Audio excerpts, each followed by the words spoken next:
These are the oldest stories, online at oldeststories.net. So I should perhaps explain myself because I'm not sure if I ever explained my intentions when I started this mini-series on Canaan. What I really want to do is tell the myths of Canaan.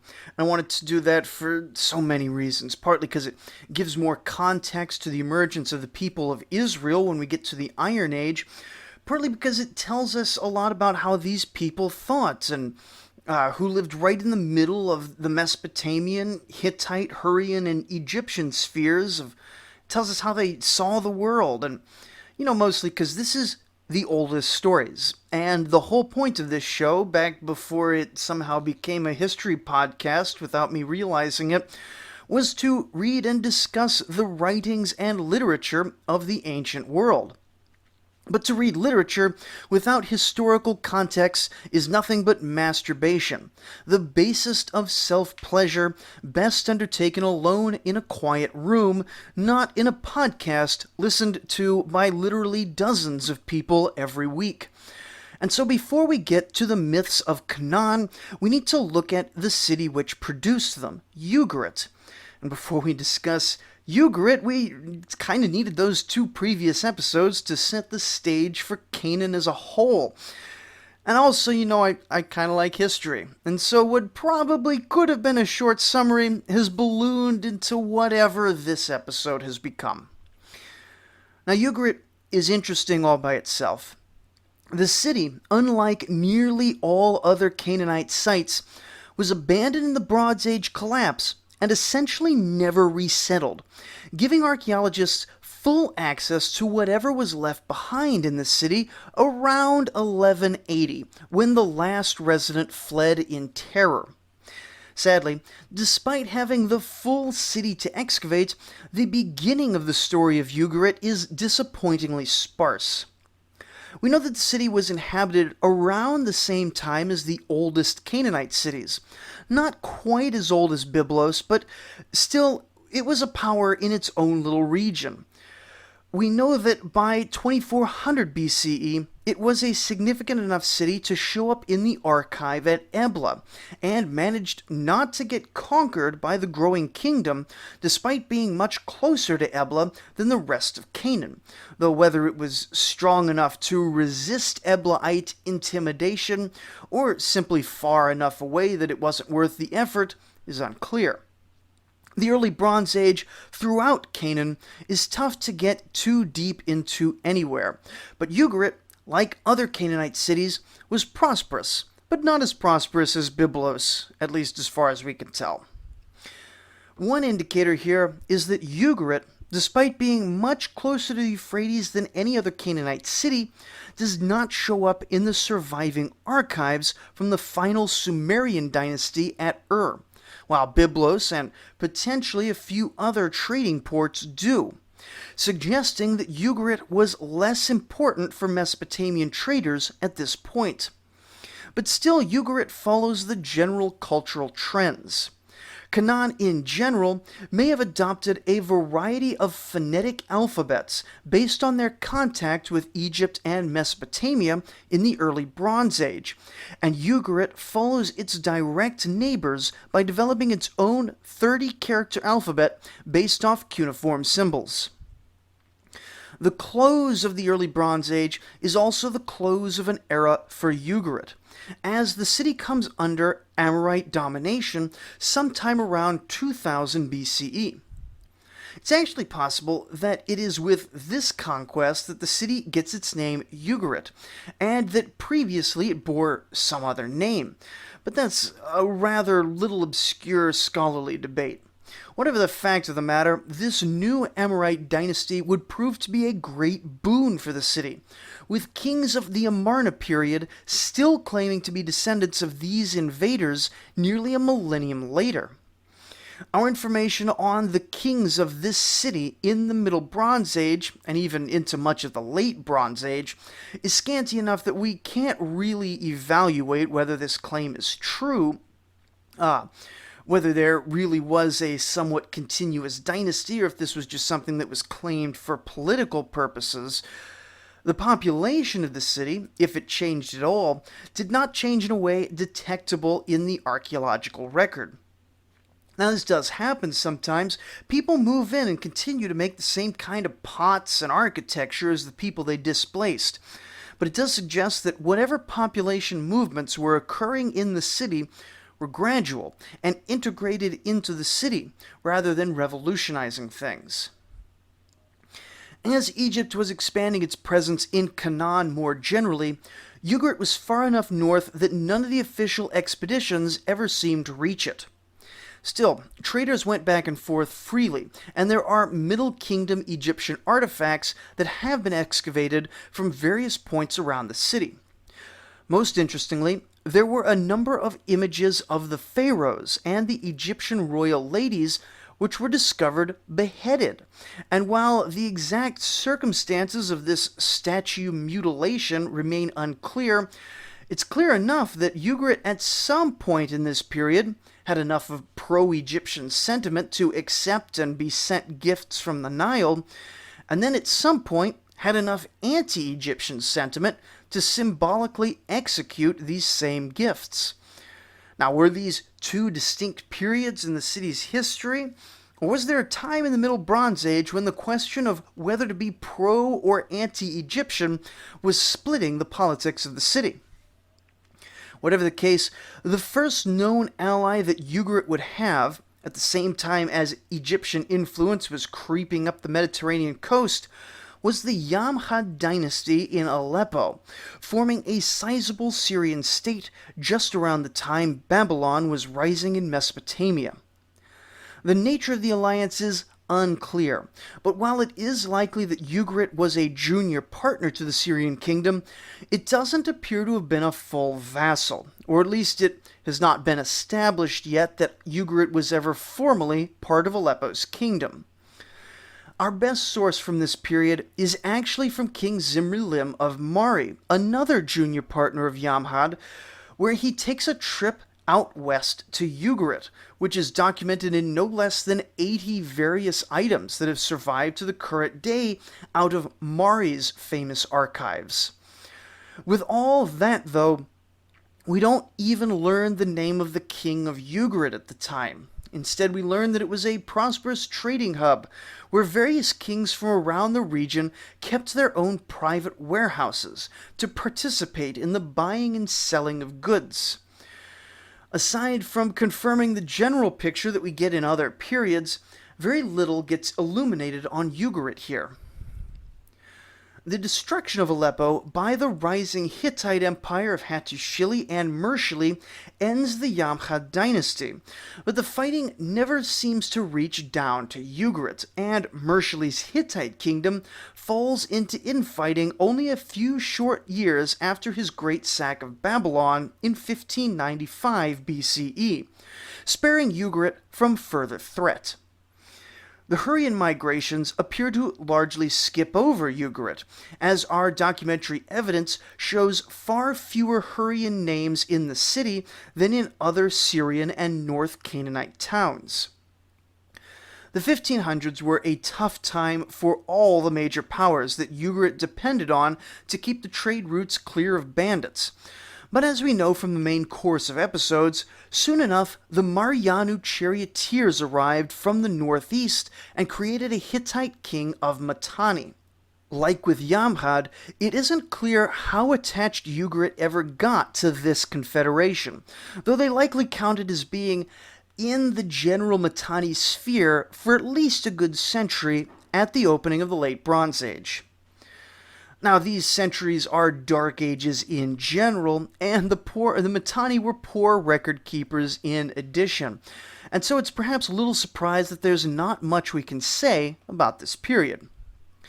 Soon enough, however, the year is 1440 BCE, and Pharaoh Thutmose III is marching up the Canaanite coastline. Now, it's disputed how far north he got on the coast itself. Some think that Ugarit may have fallen under Egyptian influence at this time, if not actually reached by the armies of Thutmose or his direct successors. It may have offered some sort of submission voluntarily. However, the very few indications of submission to Egypt are hotly contested in archaeological circles. And while it certainly reaches the attention of Egypt in this period, it's far enough north that it never really seems to fall wholly into Egyptian territory. Which is a bit of a problem. I mean, for us in the podcast. Ugarit's probably quite happy about that. Recall that our definition of Canaan was the places that fell under Egyptian domination, and even theorized that the idea of Canaan could have developed as a mix of Levantine culture with Egyptian influences. If Canaan had nothing to do with Egypt aside from the historical coincidence of getting conquered, we still have the problem that Ugarit is well north of any reasonable definition of Canaanite territory. Why, then, are we so dependent on Ugarit to tell us about Canaan? Ultimately, the exact relationship between Ugarit and their Canaanite neighbors to the south is actually highly uncertain. But at the very least, we know they spoke very similar languages. We know they worshipped gods with similar names, often the exact same gods, and had similar economic systems, at least with the coastal Canaanite towns. Also, we know that Ugarit had close ties with Sidon, Tyre, and Beirut at the very least, and there's some indication that it may have been seen as a northern Canaanite outpost city. Yet ultimately, we need to keep in mind as we move forward in the Ugarit series that we are considering Ugarit as Canaanite simply because we don't have anything closer to real Canaan that provides us with anywhere near this level of cultural and social detail. Now, with that in mind, Ugarit was hit by a pretty devastating earthquake around 1365 BCE, which destroyed a good chunk of the city. But things were generally prosperous, and they were able to rebuild quickly, though many archives were lost from before that time. Relations with Egypt seem to have grown closer, and Ugarit may even have sent a bride to Amenhotep III. In the Amarna letters, they're featured 5 times, and in them, Ugarit seems to mix and match the courtesies of a vassal with the courtesies found in great power correspondence. The 2 kings of Ugarit who feature in the letters, Amurru and Hittite, both begin by saying they fall at the pharaoh's feet 7 times and 7 times, and call him a king, the sun god, and my lord. All these features are regularly seen in vassal letters and indicate a subservient position, the quite reasonable recognition that Egypt is vastly more powerful than Ugarit. At the same time, however, the Ugarit kings wish well on the pharaoh's household. Additionally, they include greeting gifts and discuss the gifts they would like in exchange from the pharaoh, both of which indicate a position outside of the vassalage network, where the Ugarit kings are exchanging gifts freely with Egypt, not sending tribute and begging for patronage. Was Ugarit an Egyptian vassal during the Amarna period? Was it perhaps part of the Egyptian sphere of influence, but not formally incorporated? Was it perhaps still part of the Mitanni, but dealing as a respectful inferior with Egypt for trade and diplomatic purposes?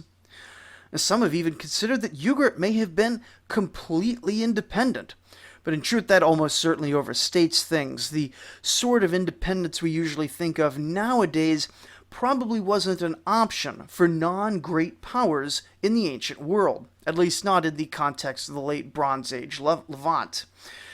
Anyway, whatever their specific status was, it ended soon after the Amarna period. Now, one of the great narratives of the Amarna period was the rise of the kingdom of Amurru, ruled first by the conqueror Abdiashirta and later by his son Aziru. This small kingdom is actually the last gasp of the Amorites, who had, 700 years previously, so completely rewritten the map of the Near East. But by the late Bronze Age, the Amorite rulers of Mesopotamia, who had ruled all the kingdoms of the Is and Larsa period as those kingdoms ate each other up, finally submitting to the rule of Hammurabi's Amorite dynasty in the Old Babylonian period.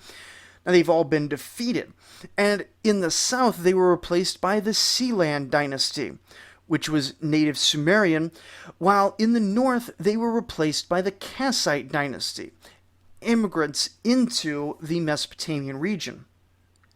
In Assyria, the Amorite descendants of Shamshi-Adad had been replaced by native Assyrian rulers once again as they emerged from Mitanni domination.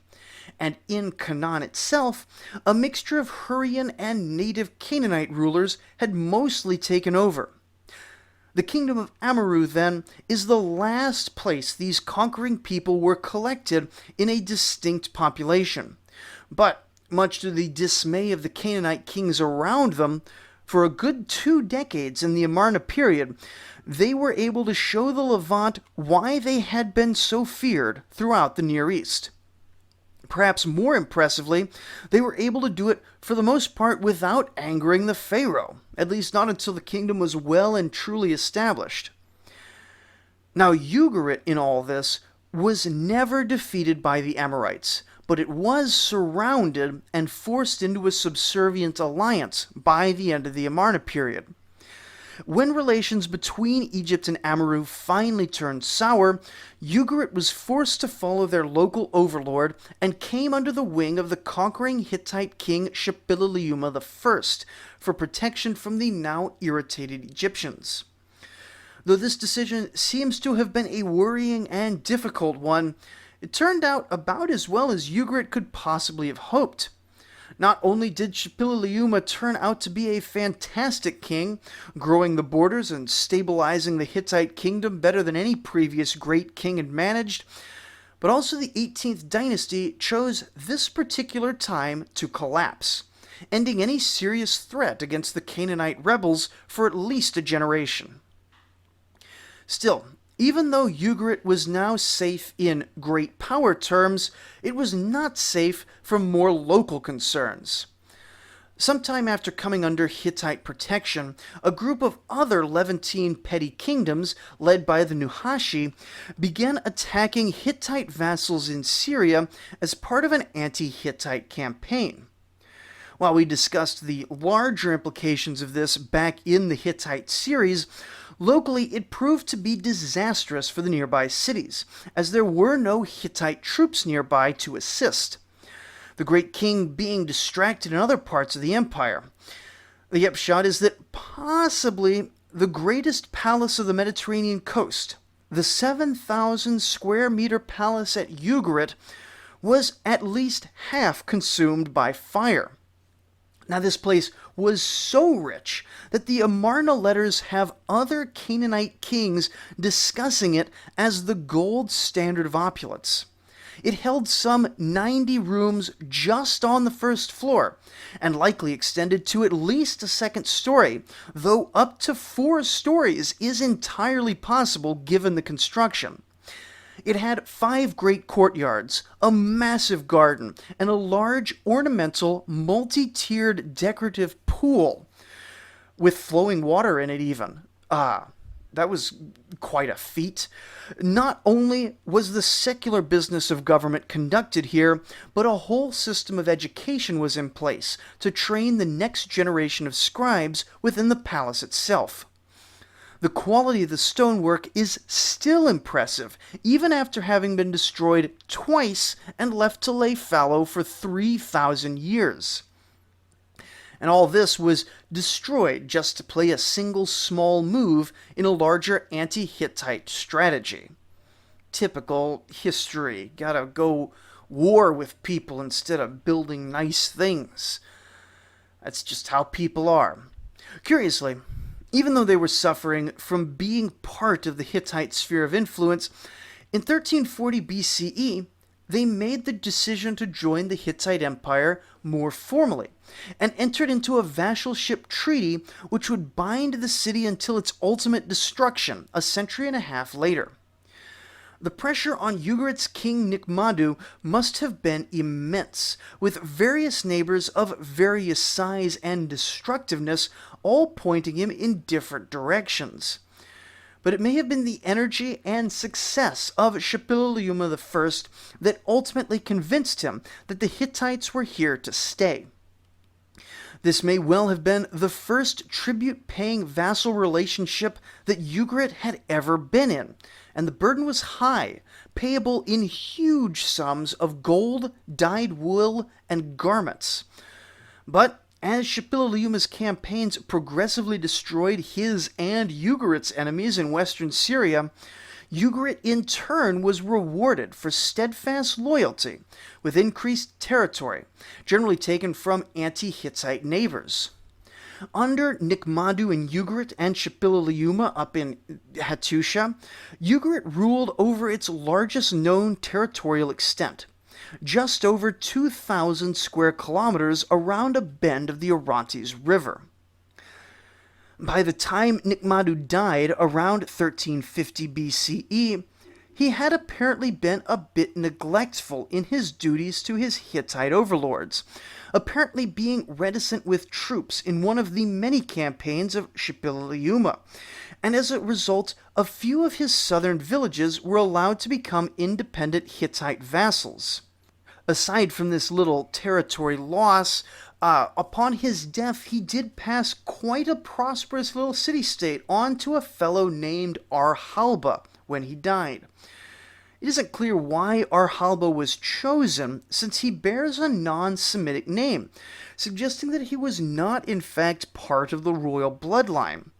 He seems to have had undisguised pro-Egyptian sympathies and may have been party to some dark, unspeakable scandal regarding morals that's only even hinted at in the sources. They seem to suggest that it's too horrible of whatever he did to even write it down.